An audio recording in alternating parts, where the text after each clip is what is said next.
That's oddly specific. Anything else on your mind? Yeah, good talk. Welcome back to Amazingly Average, the show with advice for amazingly average authors and actors. My name is John, and it's been a hot minute.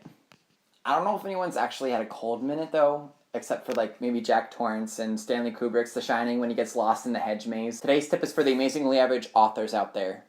D. Nope, not for D. It actually stands for dialogue. Let's talk about dialogue for a minute. You get it? Because it's time. I'll see myself out now. Different people talk in different ways. Deaf people don't even talk. Well, I mean, they talk with their hands. Different languages, generations, and a lot of other stuff contribute to the way that we talk the way we do. The way a 15-year-old girl will talk to her 15-year-old friend is different from the way that she'll talk to her grandma. There's also a little bit of difference between how dialogue works in a book versus how it works in a play. You can be a little bit wordier on a book than you can in a play or a movie. There are characters that understand humor and others that don't. So how would two comedians communicate with one another in a way that they mutually understand their satirical subtext versus how a comedian would speak to somebody that doesn't understand humor and takes their jokes literally? How would a person respond to a joke that doesn't realize that it's a joke? Different generations communicate differently. So kids in school tend to have lingo that will evolve every year, so like 1 or 2 words will catch on. And the way that I keep a tab on the way that kids talk nowadays is through Tumblr, which is God's gift to people like me to understand how high schoolers talk. So what subjects do different generations talk about? Someone in their 40s might be more interested in talking about their 401k with someone else their own age because they're closer to retirement, whereas somebody in their 30s might be more interested in talking about different insurance plans for getting their kids dental and vision, or for getting a loan for buying a home. If something happens in a town like a bowling alley being torn down, somebody that grew up with that bowling alley is going to react differently to it than someone who didn't grow up with that bowling alley, that might be a bit younger, and they might have different ideas about what sort of things should be built in place of that bowling alley that's being torn down. Something else interesting about a way a character talks is either their use or the refrain of using curse words. Does somebody curse very nonchalantly for the sake of humor, or do they curse angrily, or do they not curse at all because it would taint their scholarly vocabulary? Another way to differentiate age in terms of how characters communicate in dialogue would be how they punctuate their text messages. So if somebody sends a text message with a period at the end and they're a grown-up, that usually just means they're completing a full sentence. Whereas if someone is like 16 and they put a period at the end of their text message, that means you're dead to me! Now, no matter who the character is, they're gonna have your voice, because you as the author are breathing words into their mouth. That sounds really gross, but you get what I mean.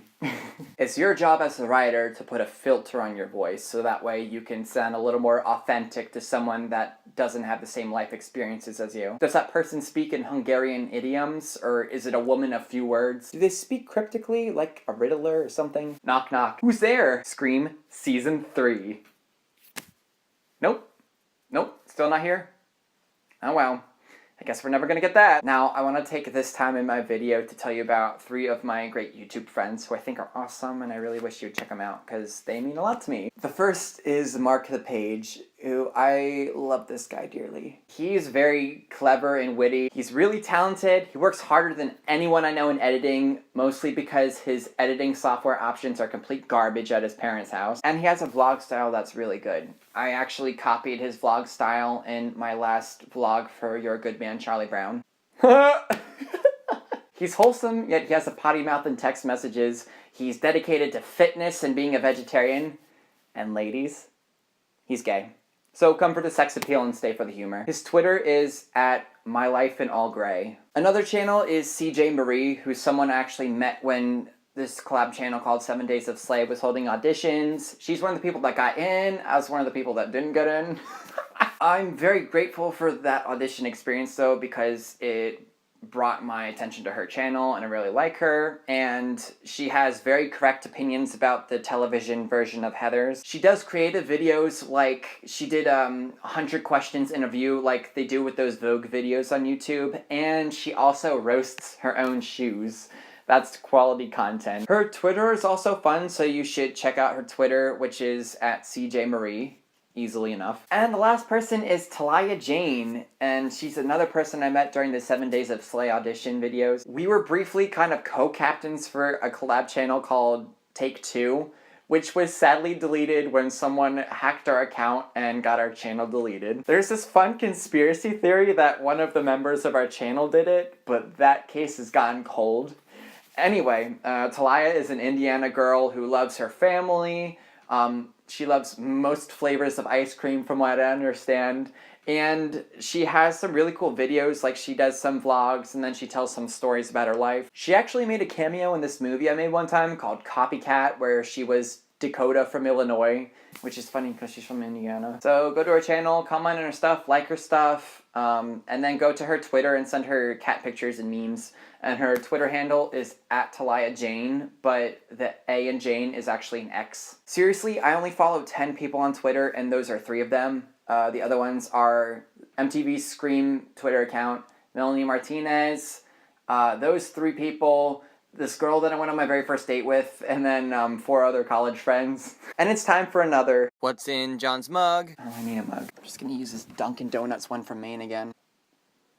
The Creature from the Black Lagoon. So, is The Shape of Water just a sequel to Creature from the Black Lagoon? If you like this video, then start eavesdropping on people's conversations and take notes about how they talk to each other. Yes, that's creepy, but it's purely for research.